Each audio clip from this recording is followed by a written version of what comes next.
o assunto análise de pressuposições dos modelos matemáticos, e assim nós finalizamos a nossa disciplina de experimentação agrícola com esse conteúdo. Na aula passada nós vimos um tema bastante importante, que é o tema de planejamento e controle de qualidade.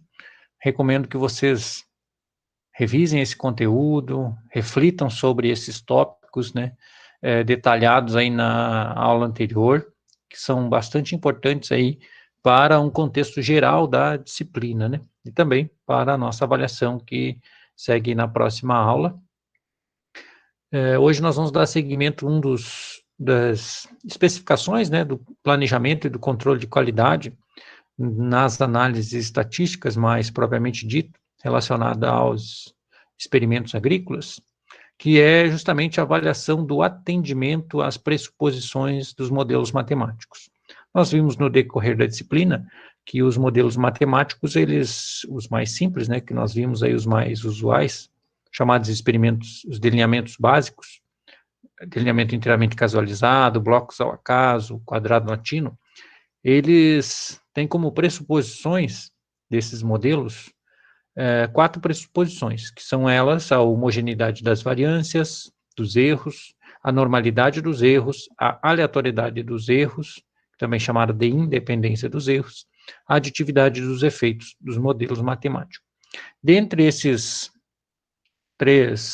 4 pressuposições, né, todas elas têm testes estatísticos possíveis de serem verificados. O mais usual e o mais problemático aí no atendimento são os 2 primeiros, homogeneidade das variâncias e normalidade dos erros, e esses 2, eles inclusive estão relacionados. Às vezes, o não atendimento de um, né, implica também no não atendimento do outro. Um detalhe que eu chamo a atenção, e eu sublinhei aqui, e eu venho chamando a atenção no decorrer da disciplina, quando a gente observa aqui no detalhamento das pressuposições que é especificado, né? Homogeneidade das variâncias dos erros. Quem são os erros? Os erros do modelo matemático. Essa porção aqui, E e J, nesse modelo mais simples aqui, que é do DIC unifatorial, né? Média mais efeito de tratamento mais o erro. Normalidade dos erros. Quais erros? Esses erros aqui. Aleatoriedade dos erros. Tranquilo? Embora seja um pouco discutido ainda na bibliografia, né, não se tem uma definição por completo desse tema, a maioria das bibliografias traz que a avaliação dessas pressuposições, ela se dá em cima dos erros, e é dessa maneira, né, que é a recomendação mais aceita aí, que esses testes estatísticos sejam feitos sobre os erros e não sobre os valores coletados lá no nosso experimento. Em outras palavras, a gente quer dizer o quê, né? Passando um exemplo aqui para ficar mais entendido, esse slide aqui, nós já vimos lá no início do semestre, na nossa segunda ou terceira aula, talvez, em que a gente calcula, né, por base de uma tabela, os efeitos dos parâmetros do modelo. Então, aqui a gente tem 5 tratamentos, com 3 repetições de cada um deles. Aqui o valor Y e J, né, o valor coletado, por exemplo, digamos que isso aqui seja sacos por hectare de soja, né? Em cada uma das parcelas, então nós temos aí 3 vezes 15 parcelas, né? Os valores coletados são esses aqui, né? Estimados para sacos por hectare. Tranquilo? E nós calculamos aí o efeito de tratamento, nós vimos que tem tratamentos com efeito positivo, tratamentos com efeito negativo, né? São aqueles tratamentos com média baixa, né? Em relação à média geral, vai ter valor de efeito de tratamento negativo. E nós vimos como calcular o efeito dos erros, né, isolando esse efeito no modelo matemático, né, pegando o valor da observação menos a média geral menos o efeito de tratamento, nós chegamos à estimativa de erro. E aqui eu marquei, né, de amarelo, que essa coluna aqui, né, esses valores aqui são os valores de erro que os nossos pressupostos aqui estão se referindo. Então, essas estimativas desses erros são esses valores. Então, quando eu digo a pressuposição está dizendo para nós avaliar a normalidade dos erros, o que está pedindo para ser feito é para avaliar se esses dados aqui, né, que são os dados de erro, desse modelo matemático, se esses dados eles atendem à distribuição normal, que é uma distribuição estatística que vocês viram lá na disciplina de estatística básica. Tranquilo? Então, dessa maneira, né, nós vamos avaliar para cada um desses pressupostos normalidade, homogeneidade e aleatoriedade dos erros com base nesses valores, né? Esses valores, né, eles são calculados de acordo com o modelo matemático, né, que nós temos um modelo matemático já de delineamento blocos ao acaso, são 6 tratamentos com 4 repetições, aqui a estimativa dos erros. Então, para qualquer delineamento, em qualquer situação, né, nós vamos poder calcular esses erros, né, essas estimativas, seja para fatoriais, bifatoriais, trifatoriais, com base, né, nessa lógica de estimativa dos efeitos, a gente consegue calcular esses erros e verificar se esses erros são normalmente distribuídos. O que significa um conjunto de dados, né, seja ele de erros ou de valores quaisquer, seguir uma distribuição normal? Se vocês lembrarem da distribuição normal, é uma distribuição simétrica, que ela tem um formato de sino, e com alta concentração, né, de valores ao redor da média, com mesma distribuição, né, simétrica, mesma quantidade que tem para valores acima da média, tem abaixo da média. Quando a gente calcula os erros, né, uma propriedade dos erros, que a soma desses erros dá zero, e por consequência a média dá zero, né, então vamos ter valores de erro que são positivos, e vai ter valores de erro que são negativos. Se vocês observarem, né, a distribuição desses erros aqui, muitos deles estão próximo à média, né, 0,25, 1 e pouco, 0,75, tem vários deles que estão próximo à média, e alguns têm valores um pouco mais altos, né, como aqui tem 5,5, né, sendo maior que a média, aqui tem menos 4,5, então tem uma frequência menor. Então, só de olhar assim, né, com um pouco de experiência, a gente consegue visualizar que aparentemente segue uma distribuição normal, mas a gente não vai concluir com base simplesmente na observação, a gente vai fazer testes estatísticos para isso. A gente viu na aula passada, né, que quando as pressuposições elas são violadas, ou seja, a gente não atende a essas pressuposições, a confiabilidade dos testes utilizados, que são testes paramétricos, os testes de análise de variância são teste F, depois teste F é um teste paramétrico, teste de análise complementar como teste Tukey, teste Scott-Knott, teste Bonferroni, vários testes como esse, teste de comparação de médias são testes paramétricos, o teste F da análise de regressão para a definição do modelo a ser ajustado é um teste paramétrico, né? Então, nós precisamos atender para aceitar essa análise, para ter confiabilidade no resultado dessa análise, é que as pressuposições sejam atendidas, tranquilo? Então, isso é relatado, né, em diversas bibliografias da área aí, a necessidade de atendimento, né? O atendimento às pressuposições, ela deve ser testada anteriormente à análise. Bom, mas como assim que eu vou testar antes, né? Se a gente está no final da disciplina e agora que a gente está falando de teste, depois que a gente já aprendeu a fazer todas as análises. A lógica, né, de calcular a análise de variância, entender primeiro a análise de variância, para depois nós entender a avaliação se a análise de variância está sendo correta, né? Se os valores encontrados na análise de variância, os resultados são confiáveis, né? Então a gente segue essa lógica, a gente analisa, depois testa os pressupostos, são atendidos, a gente segue a nossa interpretação.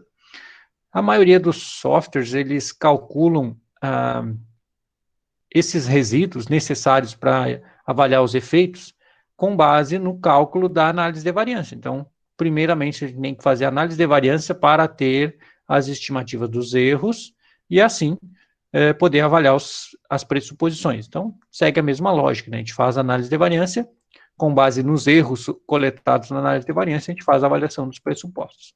Tranquilo? E aí nós temos dois caminhos, né? Se os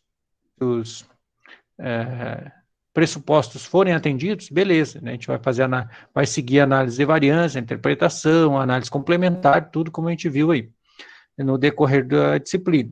Se os pressupostos não são atendidos, aí nós vamos ter que adotar algumas estratégias que nós vamos ver na sequência. Então, vamos ver cada um desses pressupostos e suas avaliações.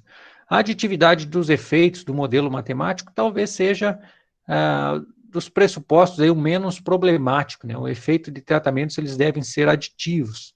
E esses efeitos, né, de tratamentos aditivos é uma consequência do planejamento experimental, embora exista, né, o teste de não aditividade de Tukey, que ele pode ser utilizado para verificar a aditividade dos efeitos, né, dos parâmetros do modelo. A não aditividade resulta na heterogeneidade do erro e afeta o nível de significância para comparações entre os tratamentos. Então, esse não atendimento aqui, ele tem consequências no nível de significância. Isso significa que quando a gente está trabalhando com um experimento, né, que não atendeu a essa pressuposição dos termos serem aditivos no nosso modelo matemático, se nós tiver essa característica de não atender esse pressuposto, nós não podemos confiar, né, com total certeza que o nosso nível de significância considerado está sendo aquele estabelecido, né, de 5%, como é o usual, né. Então, há uma perda de precisão, porque o erro experimental ele é acrescido de um componente de não aditividade. Embora, como falei, não é um pressuposto muito problemático, né, de costuma, com o próprio planejamento do experimento e a condução dele de forma adequada, de acordo com o delineamento experimental, não é um pressuposto muito problemático de não ser atendido, né. Então, só o fato de nós fazer a casualização, a repetição dos nossos tratamentos, já, na maioria das vezes, é suficiente para atender o pressuposto da aditividade dos efeitos. Um outro pressuposto é a aleatoriedade dos erros e a independência dos erros. E nós vimos na aula passada, né, quais procedimentos que eu devo ter cuidado no decorrer da condução do meu experimento para não ferir a esse pressuposto. E essa independência dos erros a gente consegue aleatorizando, casualizando todos os manejos, tratos culturais, avaliações, tudo que eu for fazer no meu experimento, eu faço de forma casualizada, né? Não sistematicamente sequencial todas as vezes, porque aí eu vou estar com uma tendência a não atender a esse pressuposto da aleatoriedade dos erros. E também, né, aquelas técnicas de evitar que parcelas vizinhas interfiram, né, umas nas outras, nas porções avaliáveis da nossa parcela, né, na área útil de nossa parcela. Então, sempre que nós temos aí a possibilidade de uma parcela interferir, prejudicando ou beneficiando uma parcela vizinha, a gente planeja conduzir, né, essas parcelas com bordadura, e nessa bordadura aí a gente não vai fazer avaliações, porque ela serve justamente para eliminar, né, esse efeito de interferência entre as parcelas. Tranquilo? Então, os erros devem ser independentes, ou seja, a probabilidade de um erro em uma observação qualquer tenha um determinado valor, não deve depender dos valores dos outros erros. Aquela lógica, né, de se eu começasse a fazer um manejo, digamos aí, a capina, né, o controle das plantas infestantes, sempre começo no mesmo lugar e termino lá na última porção do meu experimento, a tendência é que essa parte final, né, do manejo, que a gente tenha menos cuidado e cause mais danos, né, às plantas, tenha menor precisão no nosso manejo, e assim a gente vai incorrer em mais erros naquelas parcelas lá do final, e isso, conforme a gente vai fazendo muitos manejos ao longo do experimento, a gente pode ir concentrando esses erros numa porção só. Quando a gente aleatoriza todos os manejos, uma vez começando numa ponta, outra vez começando na outra, né? Isso a gente vai fazendo com que esses erros que a gente tenta controlar ao máximo, mas é inevitável que eles aconteçam, a gente aleatoriza de forma a não ter problemas com esse pressuposto aqui. E nós temos um teste de aleatoriedade, né, que é possível de ser implantado. Para a aplicação desse teste aqui, a gente precisa conhecer para cada uma das nossas variáveis, né, a sequência de coleta desses valores, né, por exemplo, coletei lá a massa de grãos, né, então eu tenho que ter a sequência das parcelas que foram coletadas, a parcela 1, né, primeira parcela coletada foi a parcela tal, a segunda parcela coletada foi a tal, e assim, a sequência, de forma que a gente consiga mapear esses erros, né, conforme a sequência de coletas e a sequência do experimento, né, se isso não está sendo sistemático, né, ou seja, se não está os erros se concentrando numa porção ou não. E aí nós chegamos aos dois pressupostos mais problemáticos de serem atendidos. Um deles é a homogeneidade de variâncias dos erros, que é uma exigência aí, e quando a gente fala da homogeneidade das variâncias dos erros, essas variâncias, elas são por tratamento, então a gente calcula essa variância por tratamento. E aqui a gente tem dois gráficos para tentar ilustrar, né, a homogeneidade das variâncias e a heterogeneidade das variâncias, e aí nós temos termos similares, né, em homogeneidade e heterogeneidade. Às vezes, dependendo da bibliografia, na linguagem mais estatística, a gente se depara com termos como homocedasticidade e heterocedasticidade, que são a mesma lógica, né, de homogeneidade e heterogeneidade. Então, nós temos aqui, nesse primeiro conjunto aqui da esquerda, a aplicação do teste de Bartlett. Vejam aqui, comando logo abaixo aqui está no software R, né? Que vocês têm aí o resultado desse teste. Vejam que o comando para executar esse teste é bem simples. Bartlett, com 2T, ponto teste, e vejam que está sendo realizado o teste dos resíduos em função dos tratamentos. Então, o que ele está calculando aqui? Os resíduos são os erros, então está calculando para cada tratamento como que está se distribuindo os erros. E aqui vocês podem ver o tratamento 1 até o tratamento 5. E aqui temos no eixo Y o 0, logo acima 5 e logo abaixo menos 5. Então, vocês podem ver aí o tratamento 1 está variando aí de mais ou menos menos 4 até 3 e pouco. Então, tem uma variação mais ou menos nesses valores. Já o tratamento 2 é um pouco menos variável, os erros, né, os resíduos desse tratamento. Da mesma forma, o 3 já é um pouco mais variável, assim como o 5 e o 4, né? Mas todos estão em um patamar, né, próximos, aí, não muito distantes. Então, quando a gente avalia o resultado desse teste, né, verificando se é possível de considerar essa diferença entre as variâncias dos erros para cada um dos tratamentos, se é possível aceitar como homogêneo, segundo esse teste, a um nível de 5%, então, aqui nós temos o p-valor, que a gente já viu como que se dá a interpretação, né? O p-valor do teste deu 0,56, ou seja, o p-valor é maior do que o nível de significância de 5% em valor absoluto, que seria 0,05. Se é maior, é um teste não significativo, ou seja, nós aceitamos a hipótese H0, hipótese de igualdade, hipótese de homogeneidade das variâncias, dos erros. Então, aqui, o resultado desse teste, a gente interpreta que é os erros são homogêneos, a variância dos erros é homogênea, tranquilo? Já aqui no lado direito nós temos um outro gráfico desse mesmo experimento, só que foi alterado aí o tratamento 5 para ter uma variação dos erros maior, e aí vocês têm a interpretação mostrando aqui que nós temos 4 tratamentos que têm variâncias de erros muito próximas, né, que são essas mesmas aqui. E aqui nós temos um tratamento com uma variância muito maior. Vejam, tem uma diferença muito grande aqui, né, de valores muito baixos e valores muito altos aí. Tranquilo?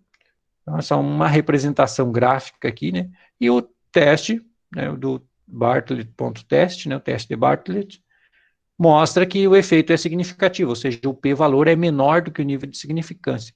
E nós interpretamos isso como sendo que as variâncias são heterocedásticas, tranquilo? Para os erros desse experimento.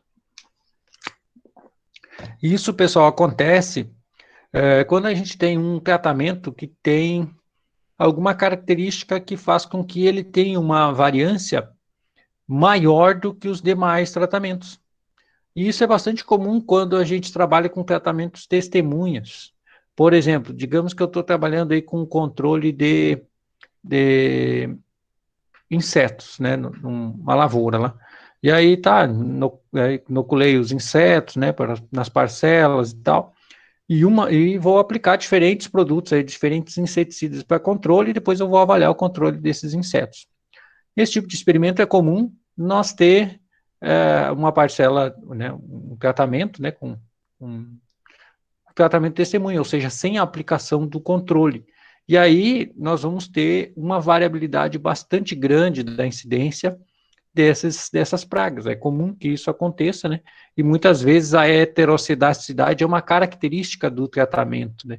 E a gente, né, tem essa característica como esperada, né?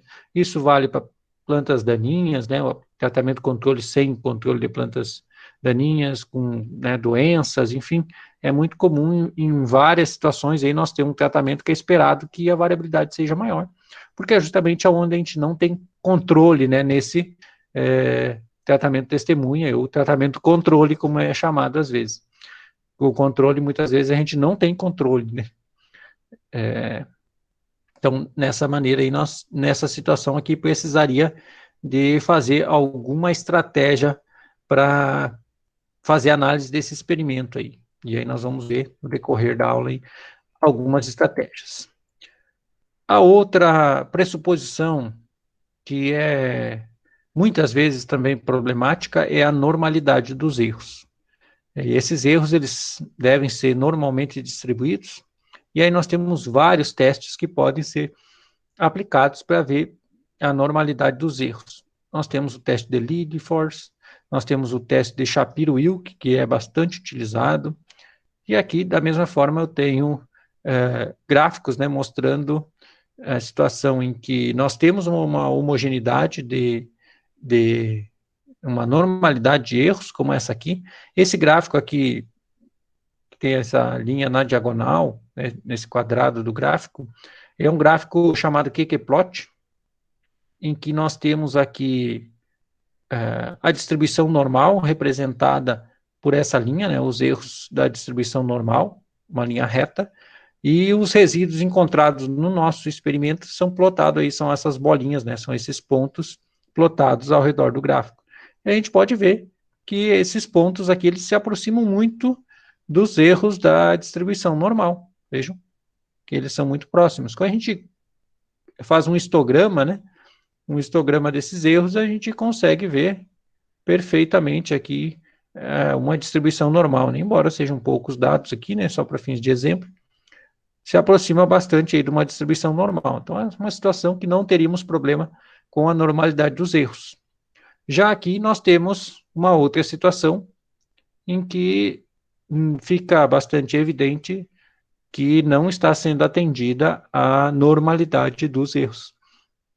Se vocês observarem aqui a linha diagonal, né, essa linha reta, não é bem diagonal aqui, né, essa linha reta é a linha da distribuição normal, a maioria dos pontos está próxima a ela, mas nós temos aqui um ponto na extremidade inferior, né, e aqui um outro ponto na extremidade superior, mostrando que está muito distante, né, e vocês podem até observar aqui no eixo Y dos resíduos, né, vejam esse aqui, está variando de menos 5 a 5, esse aqui já está variando de menos 20 a 20, então a variação é muito maior, né. E quando a gente faz um gráfico de histograma, né, vejam que tem buracos aqui nesse histograma, né, mostrando que tem algum problema de atendimento na distribuição normal. Então, também, essa situação aqui, não teríamos problema quanto ao atendimento da normalidade, já esse aqui, provavelmente. E aí, o que fazer quando nós temos as pressuposições violadas, ou seja, quando a gente não atende a essas pressuposições? Tem duas saídas, tem duas possibilidades de nós seguir a nossa análise, né, quando a gente não atende as pressuposições. Se atender, beleza, vai fazer a análise complementar, a interpretação, enfim, da mesma forma que a gente já aprendeu. Se não atende, a gente precisa optar por uma dessas duas opções de soluções. Uma delas é a transformação de dados, mudança de escala, por exemplo, ou a segunda, que é a análise não paramétrica. Eu comentei na aula passada, né, que as análises, os testes não paramétricos, eles não são muito bem vistos aí na nossa área, são tidos como testes de menor precisão, de menor poder de análise, e não são muito utilizados na área agronômica, embora em outras áreas eles são bastante comuns, como na área da engenharia florestal, uma área próxima à nossa, né, eles já são mais aceitos, e como o teste de Cruz-Gawales é um teste de comparação de médias muito utilizado em outras áreas, na nossa área já não é muito aceito, então é preferível na nossa área optar, né, pela transformação de dados e verificar se é possível atender os pressupostos a partir de uma mudança de escala, né, a partir de uma transformação de dados. E na aula passada eu comentei sobre transformação de dados, que é basicamente uma mudança de escala. O que seria uma mudança de escala? Nós aplicar uma transformação em todos os valores da nossa variável resposta. Então, ali naquele exemplo que eu tinha aqui, por exemplo, os valores 60, 57, 53, 68 e assim por diante, se eu tirar a raiz quadrada todos esses valores aqui, né, dos 15 valores, raiz quadrada de 60, raiz quadrada de 57 e assim por diante, eu vou estar aplicando uma transformação. E eu vou estar mudando a escala desses dados, tranquilo? E pelo simples fato de aplicar uma transformação, dependendo do tipo de transformação, eu posso passar a atender a essas pressuposições. Então, testados vários tipos de transformações com o objetivo de atender a essas pressuposições. Então, o que é a transformação de dados, né? É uma possível forma de contornar o problema da não obedecer aos pressupostos, não atender aos pressupostos. Então, uma nova variável é gerada, né, é criada uma nova variável resposta, né, que é uma transformação da nossa variável original, como o exemplo que eu citei ali, a raiz quadrada dos valores coletados lá no experimento seria uma possível transformação. Uma outra possível transformação, o logaritmo dos valores. E assim, a gente vai testando várias modificações, né, várias transformações, até que uma delas nos atenda às pressuposições. Então, todas as análises, né, de variância, comparação de médias, todas elas, né, e as conclusões, elas são feitas usando a variável transformada. Então, quando eu faço a transformação, eu verifico se essa transformação foi eficiente em atender os pressupostos. Então, digamos lá que um dado experimento não atendeu a normalidade dos erros. E aí eu apliquei a transformação lá logarítmica. Aí tirei o logaritmo dos valores, testei as pressuposições novamente, ficou tudo tranquilo. Atendeu todas as pressuposições, vou seguir a análise com essa variável que eu chamei aqui de y e j asterisco, né, a variável transformada, que pode ser, nesse exemplo aí, o logaritmo dos valores. Então, eu vou fazer todas as análises, análise de variância com essa variável transformada, que é o logaritmo dos valores originais. As comparações de médias, eu vou fazer o teste Tukey, por exemplo, com essa variável transformada.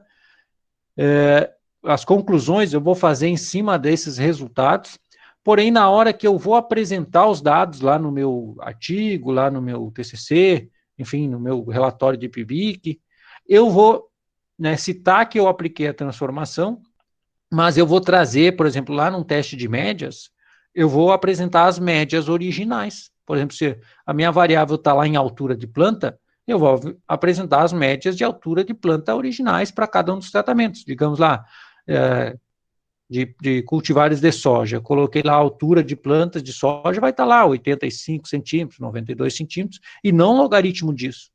Eu vou utilizar o resultado dessa análise apenas no teste de comparação de médios, ou seja, na posição das letras, aonde que eu vou colocar, vai ser o resultado que eu obtive com a variável transformada. Mas na hora de apresentar os dados, eu apresento com a variável original, tranquilo? Mesma coisa para qualquer situação aí. Então, eu apresento os dados originais, mas faço todas as análises para verificação de significâncias, né, de teste F, de análise de comparações de médias, enfim, todas elas com a variável transformada. Certo? E na hora de apresentar, eu apresento a escala original. Algumas estratégias são adotadas com o objetivo de atender as pressuposições, como a adição de uma constante, né? Constante 0,5 ou constante 1 a todos os valores quando esses valores têm no seu conjunto de dados um número muito grande de zeros, então valores nulos. Então, em algumas situações, nós temos banco de dados, né, análises que a minha variável resposta ela pode apresentar valores ausentes, né, valores zerados. Por exemplo, se eu estou avaliando o número de frutos por planta, às vezes não tem frutos, então é zero.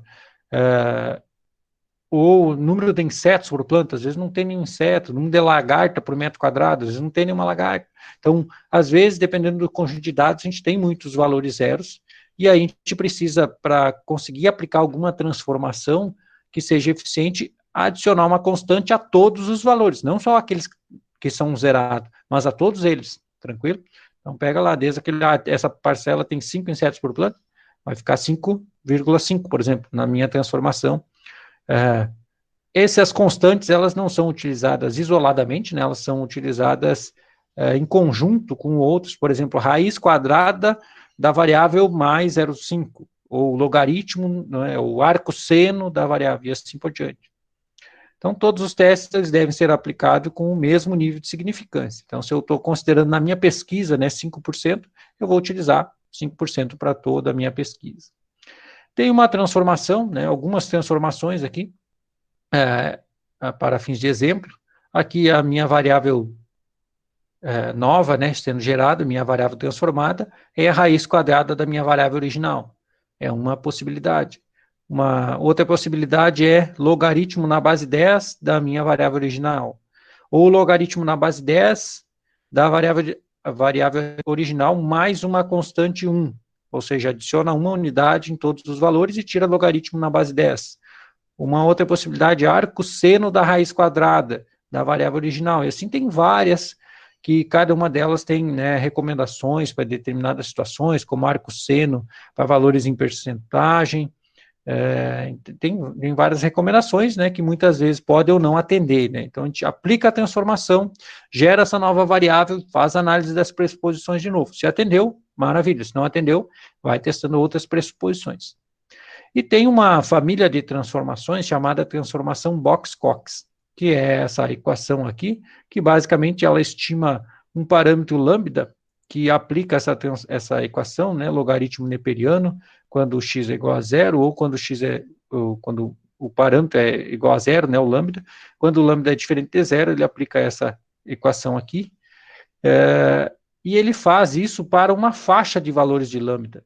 Então, é um cálculo de simulação, né, de vários valores de lambda, que aplica, né, aqui está nesse exemplo, variando lambda variando de menos 2 até 2, né, e se não me engano ele varia de 0,01, é o passo aqui, né, a variação. Então, vejam que são vários valores que são simulados de lambda, né, de menos 2 até 2, parâmetros que eu posso alterar, né, menos 5 a 5, enfim, de forma que ele encontra uma função de máxima verossimilhança, qual é o parâmetro de lambda que vai maximizar, né, essa função aqui, que vai nos indicar a melhor transformação. Então, nesse caso aqui, né, veja que está entre menos 1 e 0, aqui especificamente menos 0,707 é o valor de lambda que vai ser aplicado aqui, né, na transformação.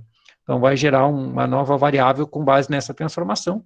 E essa transformação Box-Cox é uma transformação muito eficiente, né? Mais eficiente do que essas outras aqui, justamente por fazer, né, essa simulação aqui para vários valores e encontrar qual é o que maximiza essa função de máximo verossimilhança. E a gente costuma dizer que quando a gente testa, né, uma transformação de Box-Cox, e se não atender, mesmo assim não atender as pressuposições, é porque não tem muito o que fazer mesmo, vai continuar sem atender. Mas é uma transformação muito eficiente e muito utilizada aí na literatura mais atual. Tranquilo? Então, sempre considerem aí a possibilidade de aplicar uma transformação Box-Cox quando o seu experimento aí não atende às pressuposições, né? Os seus erros não são normalmente distribuídos ou não são homogêneas as variâncias. Tranquilo até aí, pessoal? Agora nós vamos partir para a parte prática, que eu vou mostrar alguns exemplos para vocês de cálculo das pressuposições, homogeneidade e normalidade no software R. Então, aqui eu vou carregar um conjunto de dados de um experimento. Aqui eu comando esse rmlist aqui, é só para limpar a memória do R, limpei tudo aqui, ó. Executei esse comando aqui para limpar o que eu estava fazendo antes, não tem mais nada na memória. Esse setwd aqui é para direcionar a pasta onde estão os arquivos, né? Para esse caminho aqui está no C, na pasta rdados, setwd. Vou direcionar o R para lá, já tinha feito isso, fiz de novo. Agora eu vou carregar os dados, eu vou criar uma variável dados, que vai receber o resultado dessa função aqui, readTable, que é de leitura de tabela, né? Dentro dessa função tem um file choose, que é para eu selecionar nessa janela de seleção de arquivos, e eu estou informando aqui que o meu arquivo vai ter a primeira linha com o nome das colunas. Então, vamos fazer isso. Já está dentro daquela pasta que eu direcionei o R, né, C, rdados, e aqui eu vou buscar um arquivo de exemplo que eu já deixei preparado aqui, que é esse aqui, dba.txt. Eu vou usar essa função glimpse dados, que é para eu visualizar esses dados. Já foi carregado aqui, ó, dados. E essa função glimpse dados, ele está me dizendo aqui, ó, tratamento é inteiro, 1, 2, 3, então é o código dos tratamentos. Bloco também inteiro, aqui o código dos blocos, 1, 2, 3, 4, e repete, né, os blocos. E a variável resposta, né, resp, é double, ou seja, é número real, né, 18.0, 8.6, enfim, e assim por diante. Essa função glimpse é similar a essa str, né, dados, que traz aqui um pouco mais de informações. Aqui o glimpse diz que tem 16 linhas, 3 colunas, né, a função str diz que, além disso, é um data frame, né, com 16 observações e 3 variáveis, né, basicamente as informações são as mesmas aí, tranquilo? Se eu quiser ver, eu posso, se eu estou no RStudio, né, clicar aqui em dados, ele vai mostrar uma tabelinha parecida com Excel aí, né, com aqui os tratamentos, né, de 1 até 4, os blocos de 1 até 4 se repetindo aí, para cada tratamento, e a variável resposta, né, trabalhar no RStudio, né, é interessante que eu posso até classificar aqui nessa visualização aqui por bloco, né, eu clico aqui em bloco, a classificação já mudou. Se eu clico em tratamento, eu consigo ver aqui a organização, se é por, né, enfim, eu posso fazer a classificação direto aqui, só para curiosidade. Então, aqui eu vou fazer a análise de variância, usando a função AOV, da minha variável resposta, em função dos blocos, né, aqui eu transformei os blocos para fator, que não é para considerar valor, né, sim fator.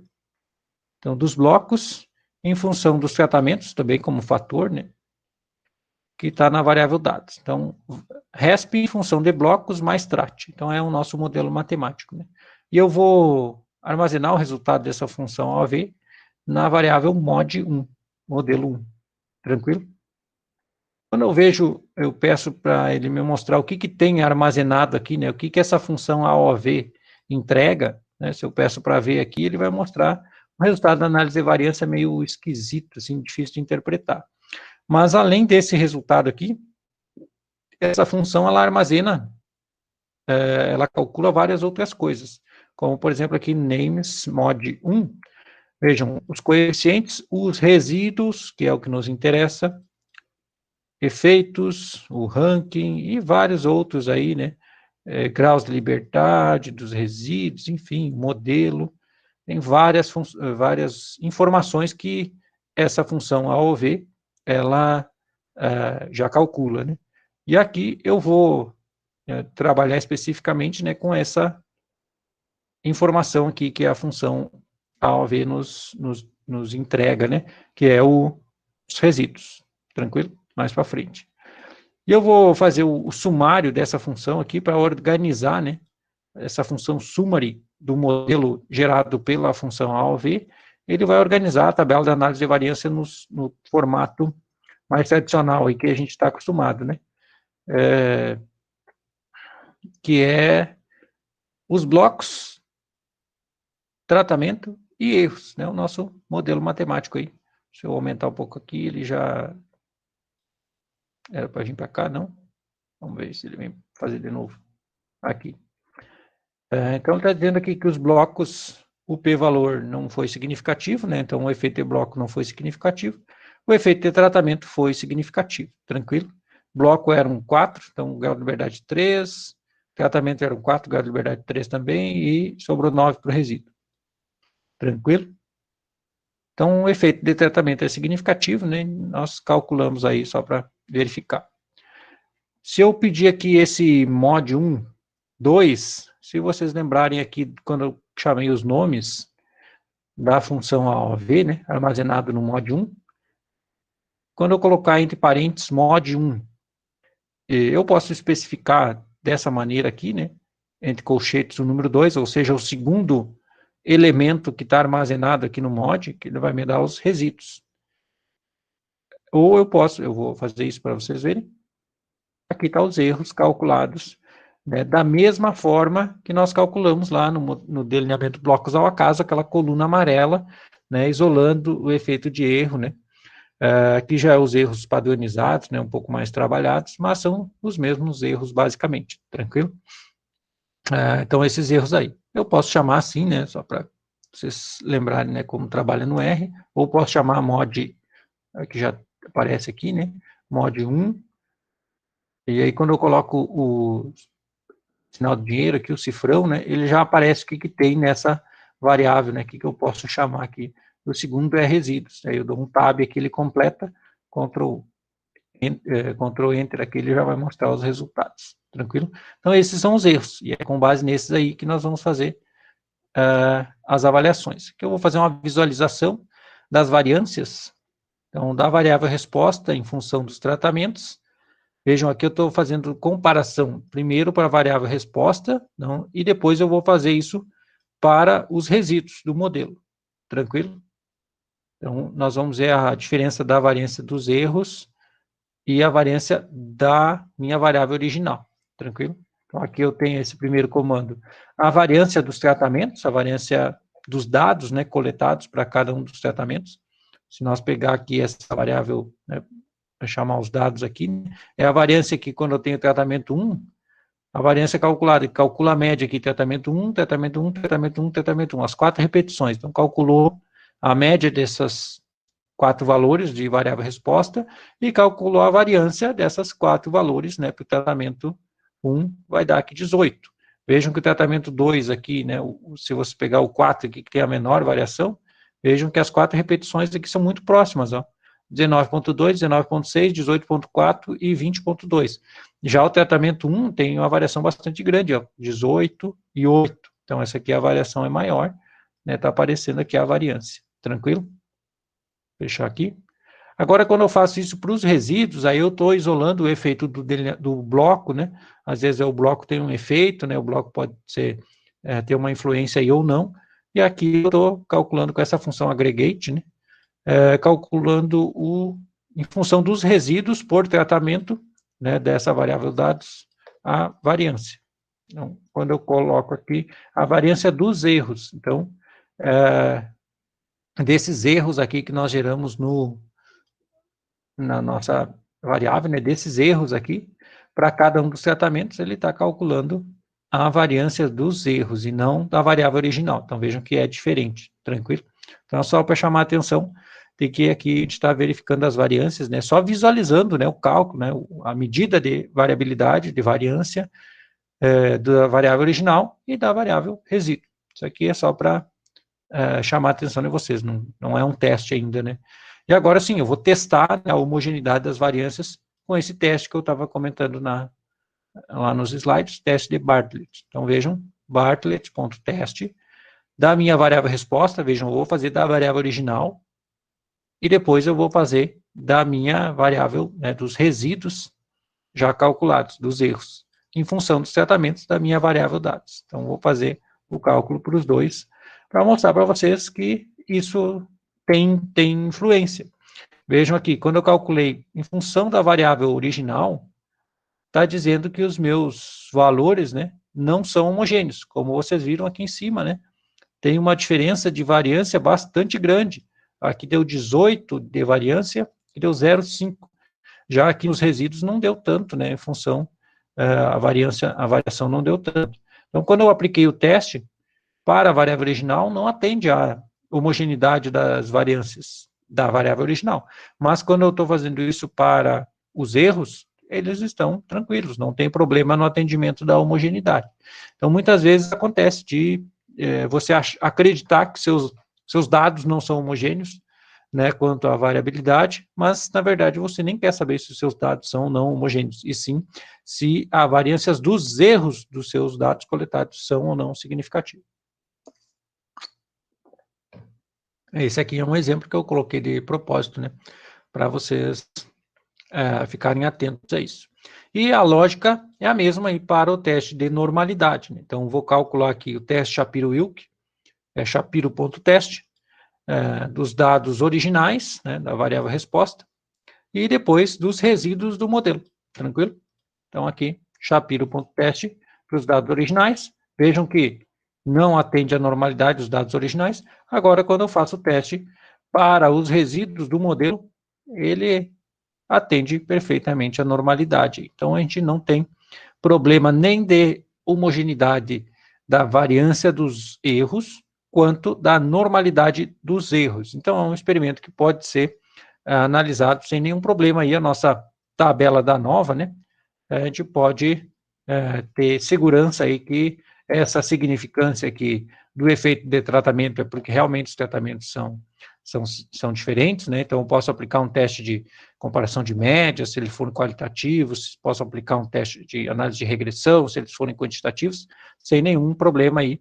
Nós temos confiança aí na nossa análise estatística paramétrica, tranquilo? Então, é isso, para isso que serve aí nossos testes em função dos erros, tranquilo?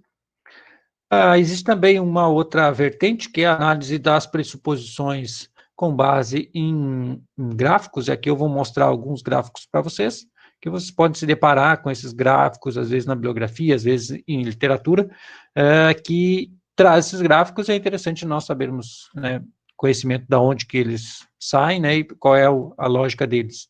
Então, eu vou usar essa função aqui para mfrom e essa concatenação 2 por 2 aqui é para organizar os gráficos, né, numa matriz, né, 2 por 2 aí, numa tabelinha, tranquilo? Então, uso essa função só para isso. E aqui eu vou plotar os gráficos do modelo. Então, vejam que esse modelo, né, quando eu lá em cima, né, quando eu fiz a análise da função OV, né, em função do modelo matemático, né, eu armazenei aqui, quando eu peço o plot desse modelo, ele vai me trazer aqui a análise de resíduos graficamente. Então, eu vou aumentar o zoom aqui. Aqui o da normal, o QQ-plot, que eu comentei anteriormente para vocês, que a gente utilizou lá no exemplo, né?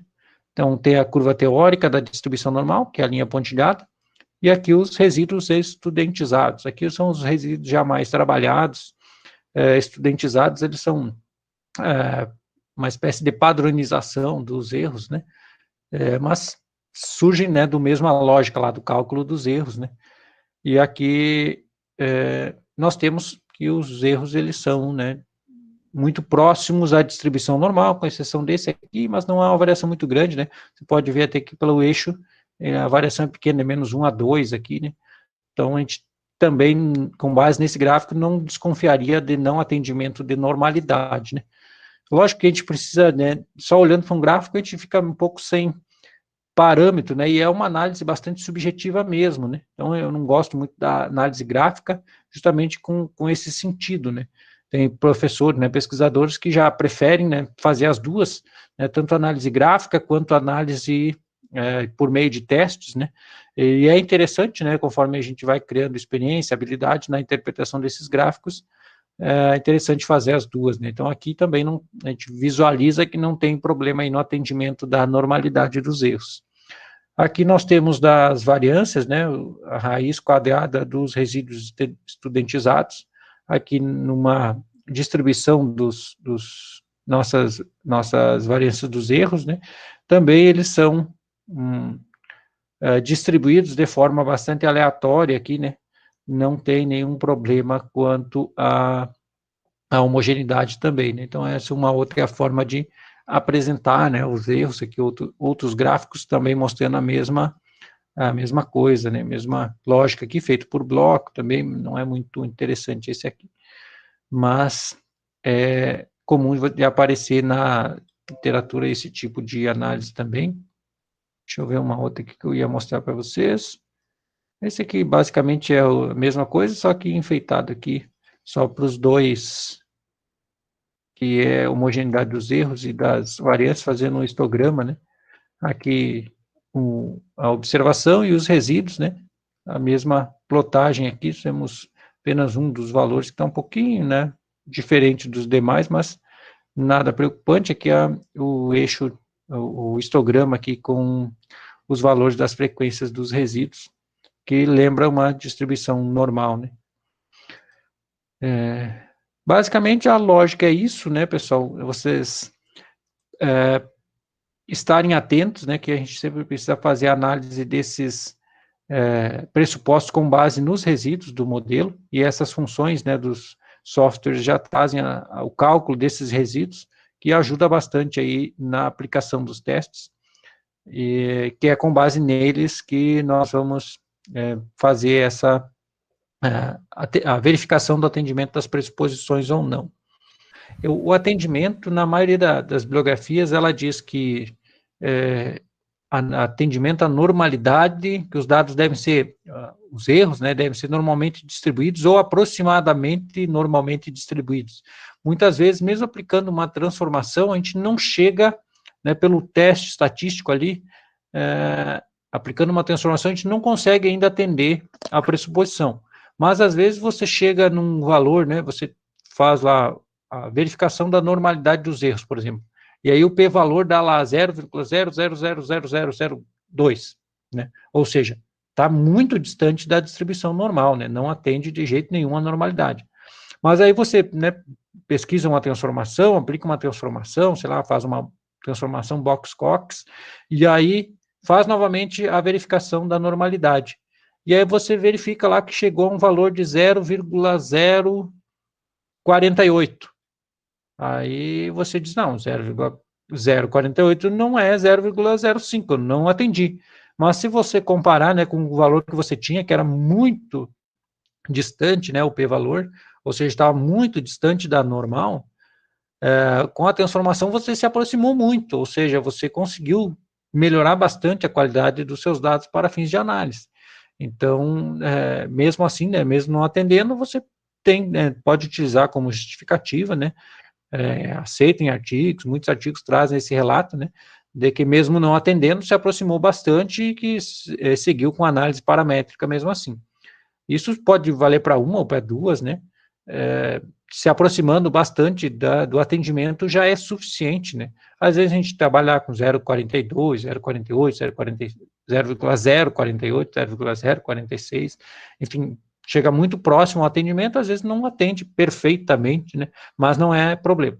O que não pode é ficar muito distante, né, como a gente viu naquele gráfico ali, que tinha um dos nossos tratamentos lá com uma variação enorme, né, e aí quando você faz com base nesses dados, vai dar problema aí na sua análise. O que pode ter de consequência, né, você não analisar as pressuposições?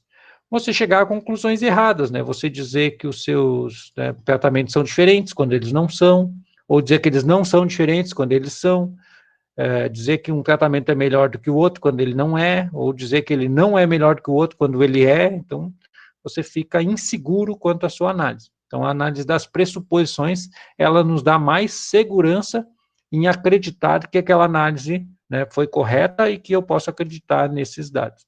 Então, por isso que as revistas, principalmente as de maior impacto, né, as revistas mais exigentes, aí, em qualidade melhor, elas exigem, né, ao atendimento, a verificação e a apresentação dos resultados do atendimento aí, né? Qual teste que você utilizou, qual transformação você utilizou quando necessário, e assim sucessivamente. E um só não sendo atendido já é, né, mais suficiente para você pensar em aplicar a transformação. E acontece também, às vezes, tem um problema lá na normalidade dos erros, né? Não atende a normalidade. E aí você, né, aplica uma transformação para resolver a normalidade, e aí quando você vai testar, beleza, arrumou a normalidade, mas estragou a homogeneidade das variâncias. Aí você tem que pensar em achar uma outra transformação que atenda as duas, né? Quando você aplica uma transformação, tem que testar todas as outras novamente, não é só aquela que não estava atendendo. Então, porque você vai trabalhar com a variável transformada, né? Para toda a sua pesquisa. Então, você vai ter que atender todas as pressuposições novamente.